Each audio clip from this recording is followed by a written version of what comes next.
the driving force behind all of their amazing work, Yeah. And like, why should you even care about this? I think because this is a story of how like dedication, resourcefulness, just like these seemingly small actions can create a global impact.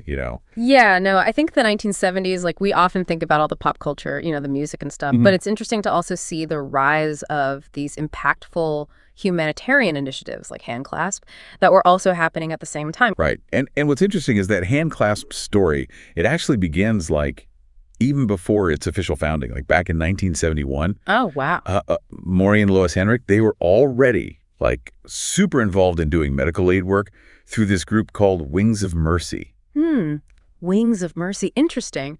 I guess that must have been like the catalyst for them Yeah. really witnessing, that there was such a lack of basic medicines in a lot of these, communities that were struggling. And they weren't just like shipping supplies either. Oh, okay. They actually like rolled up their sleeves and they went down to Mexico, were like working alongside doctors and dentists. Wow, hands-on. And they saw like firsthand the impact that these medicines had like directly on people's lives. That's really something. So what strikes you about them getting so involved, especially in Mexico? Like, how do you think that really shaped their vision for starting Handclasp later?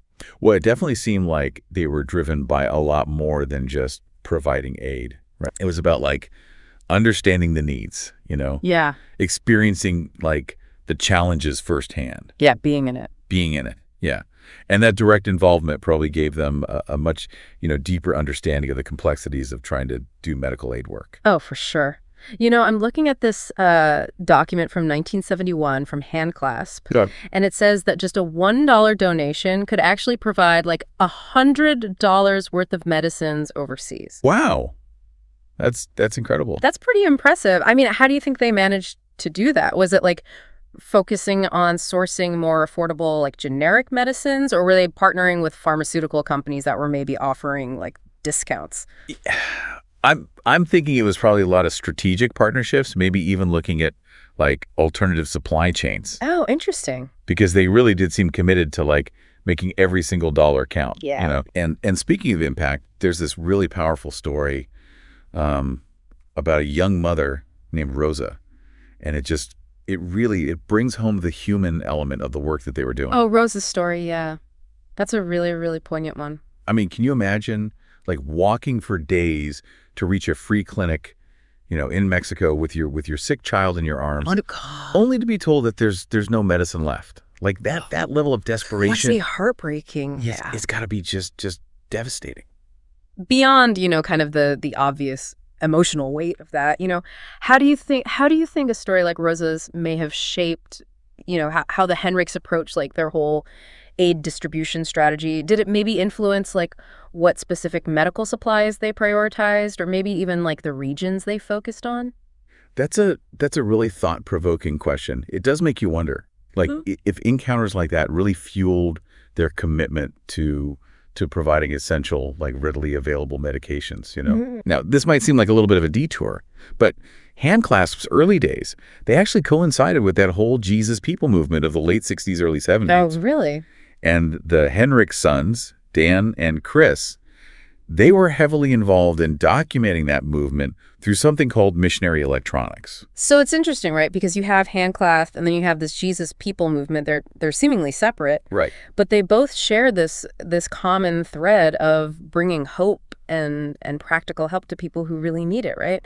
Yeah. One focuses on the physical needs, and the other one is more about spiritual needs. That's a fascinating parallel. And it kind of shows you like how dedicated this family was to various social causes, Totally. And in the newsletters, they also highlight like all the work that the volunteers were doing.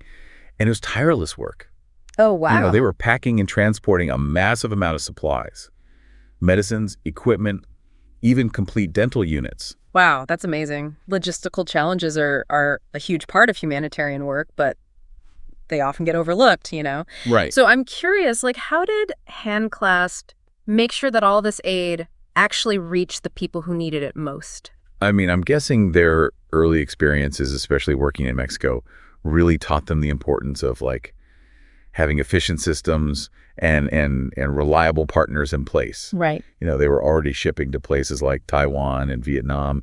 And then in 73, there was that devastating flood that hit the Philippines.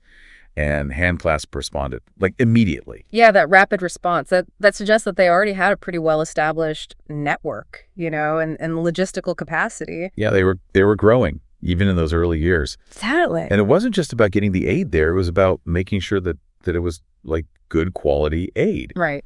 And there's this really touching quote from a nurse in Guatemala who had received a shipment. Oh, wow. And she says, "The medicines arrived in wonderful shape, and they are a joy to behold." That really does speak volumes. Yeah. Not just about, that the aid got there, but the care and attention to detail that went into, making sure that everything was packaged well and that they were really thinking about the people who would be receiving it. Totally. And then in 76, there was a massive earthquake in Guatemala. And again, Handclasp, they responded immediately. Oh, wow. Packing relief supplies, overnight delivery on a DC-3 airplane. Wow. What really stands out to you about how they responded to that earthquake? Did they have some kind of like pre-established disaster relief plan, or was this more like improvised, just rapid response? I think it was probably a combination. Yeah. Like they had the infrastructure there, but they also had the flexibility to move quickly, when a crisis happened. Right. And even with those like major events going on, there was still this like constant flow of requests and shipments. Yeah. A doctor in the Philippines needed, sharper needles.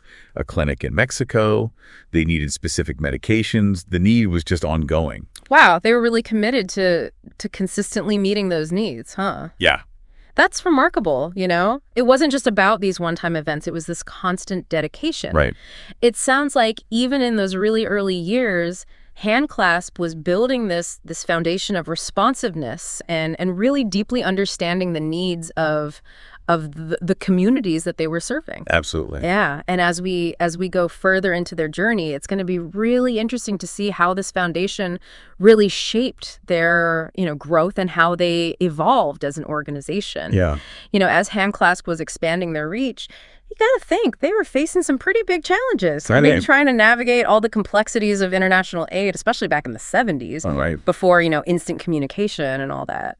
It's crazy to think about all the logistical hurdles they must have encountered. Total. Like just coordinating shipments across borders, dealing with customs regulations, and then making sure that those medicines actually arrive safely and were in usable condition. And not expired and all that. Exactly. It must have been a monumental task. Oh, absolutely. And beyond all that, even the logistics, they had to be mindful of all the cultural nuances of the different communities they were serving. Oh, right. Each region has its own, customs, healthcare practices. That makes me think about their approach to partnerships. Yeah. Like they weren't just sending supplies, they were actually collaborating with local doctors, nurses, and community leaders. Their emphasis on partnerships was so key, right? Yeah. Instead of just like coming in and trying to impose solutions, they were really trying to understand the local priorities. Right. And build that trust within the communities.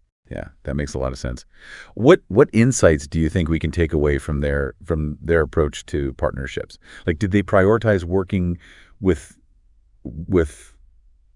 established organizations, or were they more focused on like grassroots initiatives? That's a really good question. I mean, I'm thinking that their early experiences working directly in the field probably led them to see the value in both, Yeah. Like working with established organizations, you get that infrastructure and that logistical support. Right. But then the grassroots initiatives, that's where you get those deeper insights into what the community really needs. Absolutely.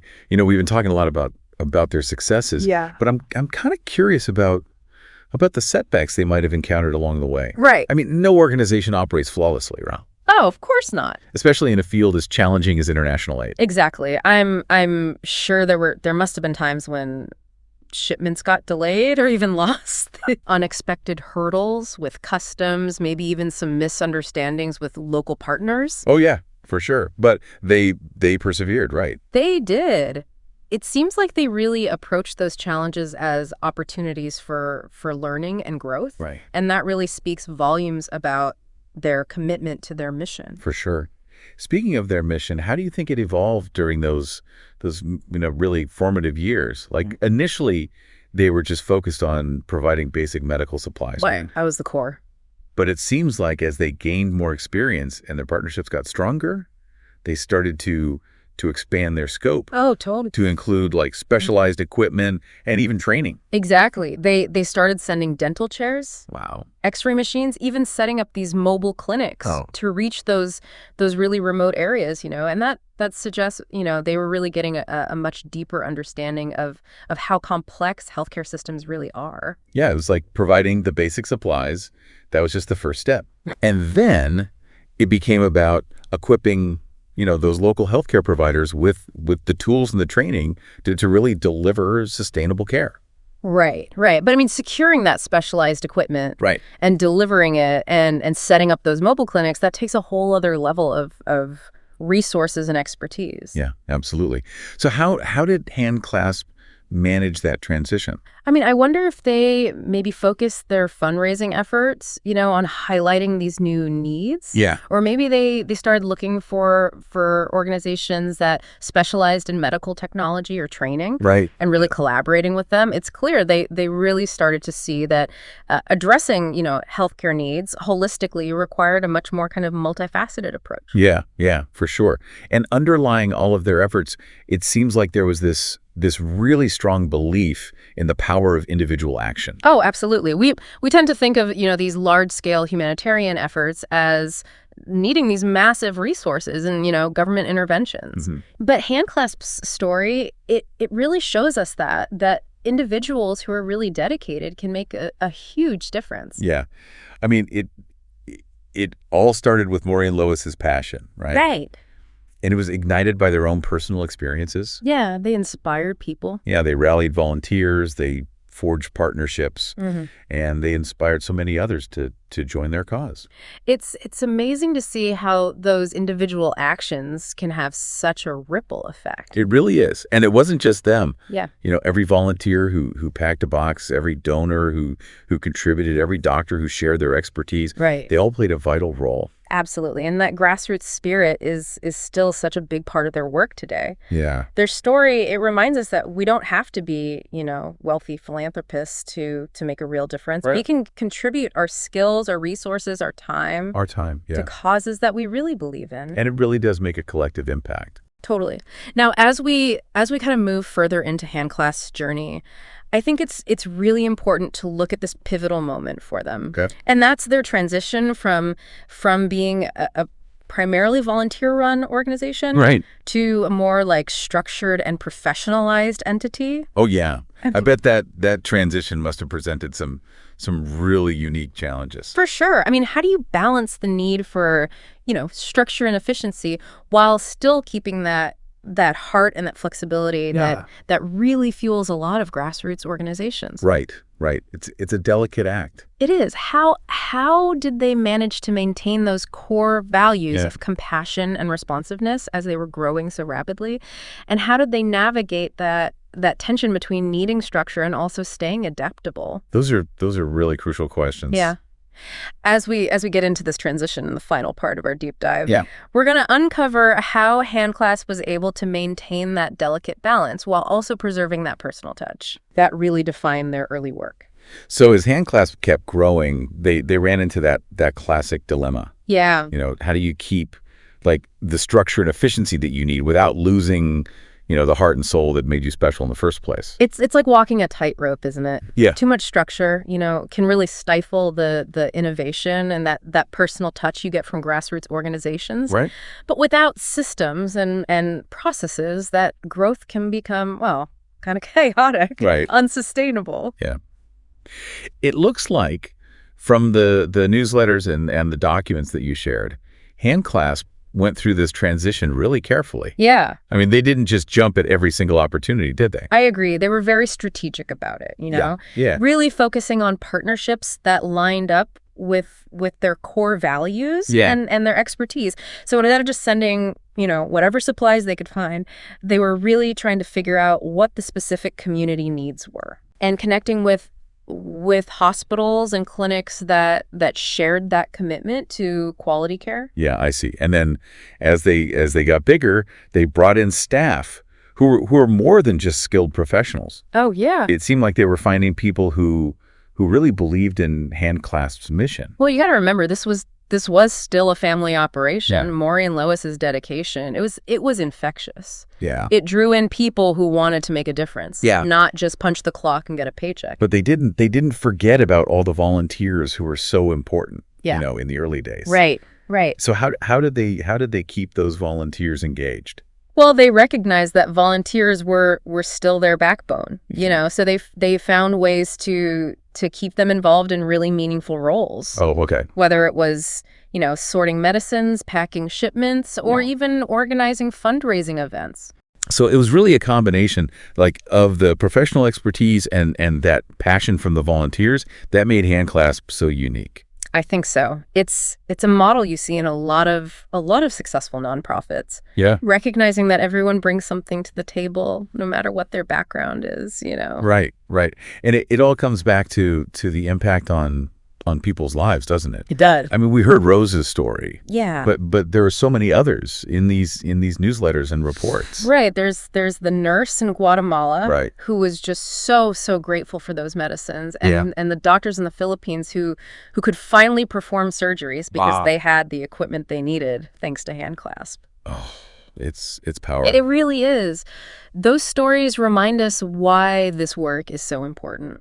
They do, and it just shows you how all those late nights, all the logistical challenges, Yeah. the attention to detail, they all translate into real change in people's lives. And It's amazing to see how Handclasp has grown from those early years into a global organization. And they're still making a difference today. They are. So as we wrap up this deep dive into Handclasp early years, what really stands out to you? Well, I'm really struck by how they started with compassion and resourcefulness, and that collaboration that was so evident from the beginning. It's become the foundation of their legacy. That's true. Yeah, a legacy built on personal experience. A deep understanding of what people need, and just this unwavering belief that we can all work together and make a difference. And it really is an inspiring story. It is. And I hope it encourages everyone listening to think about what they can do, even if it's something small, to make the world a little bit better.